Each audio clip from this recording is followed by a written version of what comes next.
माओवादी आतंकवाद का जो पोस्टर बॉय था मांडवी हिंडमा, 1,80,80,00,000 का इनामी, कल उसको मार गिराया गया।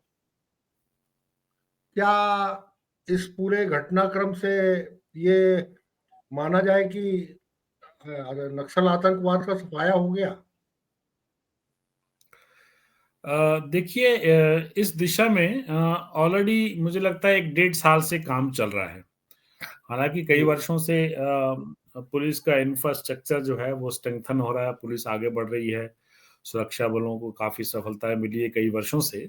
लेकिन जब जी। से केंद्र और राज्य सरकार ने एक टारगेट तय किया है, तो उसके बाद से आपने देखा होगा कि ये जो पॉलिटिकल विल है उसको देखते हुए जो केंद्र और राज्य की सुरक्षा बलों में जो कोऑपरेशन अच्छा हुआ है, और जी। उसको आगे बढ़ने में काफी सहायता मिली है। नए नए कैंप स्थापित हुए हैं पिछले 1 डेढ़ साल में, तो उससे ऑपरेशन करने में आसानी हुई है।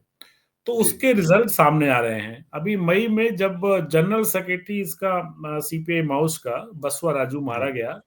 तब से लगता है मुझे लगातार इनको झटके लग रहे हैं।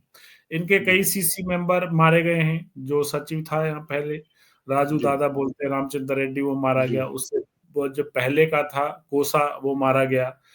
तो चलपति यहाँ मारा गया। तो कई जी। कई जो ऐसे हैं सीनियर काडर मारे गए हैं। फिर आपने देखा होगा कि अभी 1 महीना पहले, 2 महीना पहले रादर, जब वेणुगोपाल ने वेणुगोपाल सीसी मेंबर, पॉलिट ब्यूरो में सदस्य भी है, सबसे बड़ा नेता था। उम्मीद की जा रही थी कि बसवा राजू के मरने के बाद वो महासचिव बनेगा, क्योंकि वो पॉलिटिकल आइडियोलॉग है। देव जी उसके पीछे आता है, वो मिलिट्री विंग को देखता है।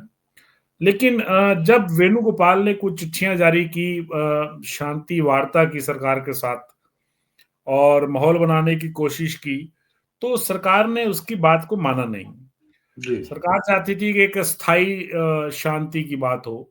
ये बीच का जो अस्थायी रूप से रिट्रीट है, मतलब टेम्परेरी रिट्रीट है, उसमें बिलीव शासन ने नहीं किया। तो जी। उसका ये नतीजा हुआ कि जो टॉप लीडरशिप थी सीपीआई माउस की, वो दो फाड़ हो गई। तो उसके अंदर वेणुगोपाल ने बोला कि सशस्त्र जो संघर्ष है वो जारी करने का समय नहीं है अभी, क्योंकि जो बल हैं, सुरक्षा बल हैं, वो बहुत स्ट्रांग हैं। इसीलिए लड़ाई ये नहीं जीती जा सकती।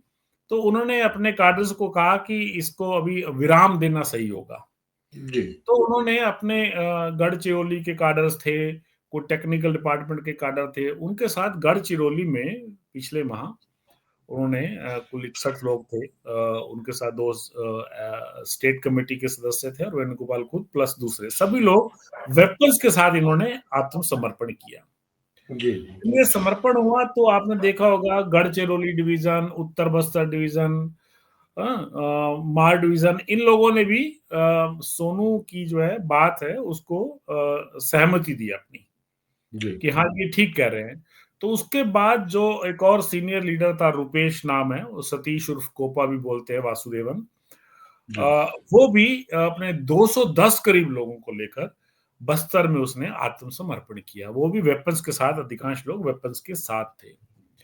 तो आपने देखा होगा कि ये सीसी मेंबर्स का मारे जाना, बसवा राजू का मारा जाना, उसके बाद इतने सीनियर काडर सोनू दादा का विद वेपन्स सरेंडर होना, उसके बाद रुपेश का सरेंडर होना, ये सारे कारण हैं कि लगातार माओवादियों की पार्टी कमजोर हो रही थी।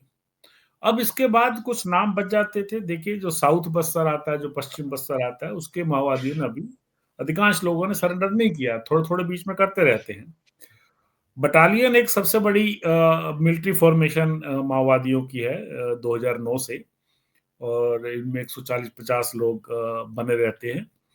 तो इसका लीडर था कुछ समय तक पहले, कमांडर था हिडमा, माडवी हिडमा।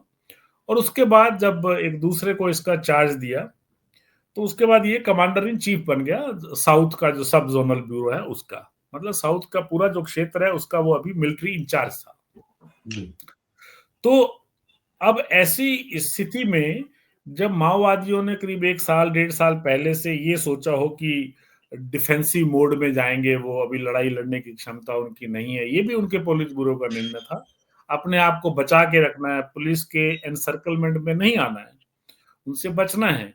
तो ऐसी स्थिति में कुछ काडर्स को इन्होंने इधर उधर किया, लीडर्स ने भी बचने की कोशिश की। जैसे अब ये मुठभेड़ जो हिडमा की हुई है, ये आंध्र प्रदेश इलाके में हुई है, जी जो नीचे सुकमा हाँ, कोंटा जी से जी लगभग। जी जी हाँ।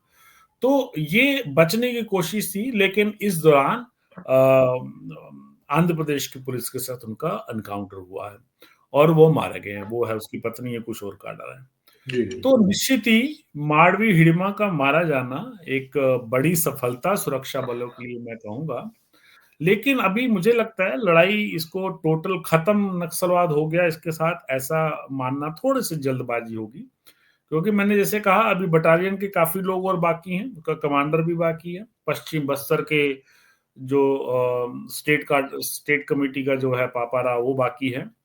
गढ़चिरौली में एक सीनियर काडर है प्रभाकर नाम का, जो पहले उसको रवि नाम से जाना जाता था, वो भी मिलिट्री मिलिट्री की लड़ाई को जारी रखने के पक्ष में है, वो बाकी है। इसके अलावा कुछ और सेंट्रल कमेटी का आप देखेंगे, सेंट्रल मिनिस्ट्री कमीशन का जो इंचार्ज है देव जी, वो अभी बाहर है। उसके बाद बिहार झारखंड का जो ईस्ट रीजनल ब्यूरो का अभी मिसिर बेसरा बाहर है। कुछ सीनियर और अभी हैं, वो वृद्ध हो चुके हैं, लड़ाई लड़ने की क्षमता नहीं है, लेकिन फिर भी अभी उनका राजनीतिक तौर पे भूमिका उनकी महत्वपूर्ण है। जैसे संग्राम हो गया, जैसे गणेश उइके हो गया, ऐसे और एक दो बिहार झारखंड के कुछ और सेंट्रल कमेटी के सदस्य हैं। तो कमजोर हो गए हैं माओवादी, इसमें कोई शक नहीं है। लीडरशिप लगातार कमजोर हो रही है, इसमें कोई शक नहीं है। लेकिन पूर्णतः खत्म हो गया, मुझे लगता है अभी थोड़े दिन और ये लड़ाई चलेगी, या सरेंडर करेंगे काडर्स, और या ये अभी कुछ दिन और लड़ाई चलेगी। एक सवाल ये उठता है कि जिस तरह से हिंसा का जवाब हिंसा के साथ दिया जा रहा है, अ, तो ये पहले भी तो दिया जा सकता था, तो इसमें इतना विलंब क्यों हुआ? अगर पहले दिया जाता तो शायद इतने निर्दोष सुरक्षा बल के लोग और नागरिक मारे नहीं जाते। इस बारे में आपकी क्या राय है? देखिए, जहां तक बंदूक का बंदूक से जवाब देना है, अगर सामने कोई बंदूक के साथ हमला कर रहा है तो निश्चित है उसको बंदूक से जवाब तो देना पड़ता है, कानून में प्रावधान है। और अदरवाइज भी अगर कोई एक्सट्रीमिस्ट है, वेपन के साथ अटैक करता है, तो आपको उसका जवाब देना है।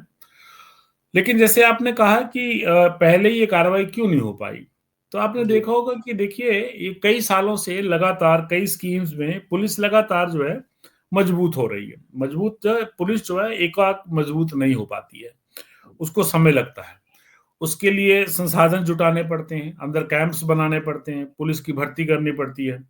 पुलिस में लगातार भर्ती हुई है, हमारी बटालियंस की संख्या काफी बड़ी है, भर्ती होती है, उनको ट्रेनिंग देनी पड़ती है, तो सभी चीजों में समय मिलता है। और लगातार ये स्वीकृत जो बल होता है, ये लगातार बढ़ता है, एक बारी में हजारों की संख्या में सरकार नहीं करती है, धीरे धीरे बढ़ता है। इसी प्रकार से केंद्र के भी बल जो है, उनका भी डिप्लॉयमेंट धीरे धीरे हुआ। कहाँ 2003 में 3 बटालियन हुआ करती थी, आज 50 से ज्यादा है, 53 से ज्यादा बटालियन उनकी तैनात है। हमारी अपनी बटालियन की संख्या 7 से 22 हो गई है। इन सब चीजों में काफी समय लगता है। आपने देखा होगा कि जो सर्विलांस है उसमें आसानी हुई है। पहले हेलीकॉप्टर नहीं जी हुआ करते थे हमारे पास, जी इवैक्यूएशन में मुश्किल होती थी, आज हेलीकॉप्टर्स हैं। पहले सर्विलांस ड्रोन्स नहीं हुआ करते थे, यूबीवी एक बड़ी मुश्किल से आया करता था एनटीआरओ का। अभी हमारे पास जी टैक्टिकल ड्रोन्स है, तो वो इंटेलिजेंस और जो सर्विलांस करते हैं उसमें आसानी हो गई है। तो इस प्रकार से जैसे कम्युनिकेशन है, पहले एनालॉग कम्युनिकेशन था, अब बातचीत करने में कभी कभी लीक हो जाती थी बात, सुरक्षित रहना कभी कभी चुनौती होता था। आज डिजिटल कम्युनिकेशन है हमारे पास। आज मोबाइल टावर अंदर, पहले थे, एक समय था जब मोबाइल टावर नहीं थे, अंदर सड़क जाना मुश्किल था।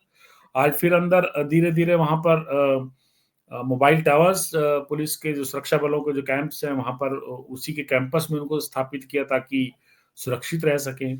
तो धीरे धीरे ये जितनी चीजें मैंने बताई हैं, मैं लगातार देख रहा हूँ 2005-6 से बाद से पिछले कई वर्षों में ये पुलिस को लगातार जो है मजबूत करने में समय लगा है। यही कारण है कि अभी अभी देखा होगा, अभी जब सरकार ने सोचा, तो एकदम से पिछले साल और इस साल में, डेढ़ एक साल में करीब 85 कैंप्स नए स्थापित हुए, पीछे से उठकर फोर्स आगे गई है। केंद्र बलों और राज्य स्कोर में जो है आपस में जो कोऑपरेशन है वो पहले से वो भी बेहतर मजबूत। हुआ है। तो जो जब जिस इलाके में पहले माओवादी घूमा करते थे वहां हमारे कैंप्स बन गए हैं, तो उनका घूमना मुश्किल हो गया है।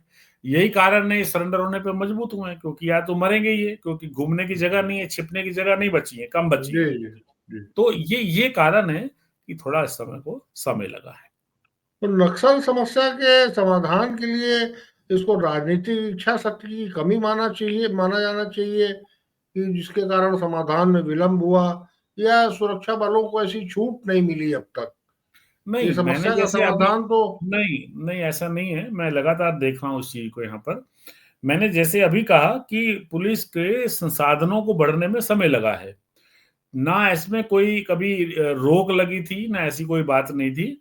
लेकिन हाँ, थोड़ा सा इच्छा शक्ति का ये अंतर रहता है, जब राज्य सरकार और केंद्र सरकार में अलग पॉलिटिकल पार्टीज पावर में रहती हैं, तो कहीं ना कहीं कभी कभी कोऑपरेशन में मैं परेशानी तो नहीं बोलूंगा, लेकिन हाँ, जब एक साथ होता है, एक ही जब इरादा हो जाता है, तो उसमें डेफिनेटली उसका एडवांटेज मिलता है, एक एडिड एडवांटेज मिलता है हमेशा।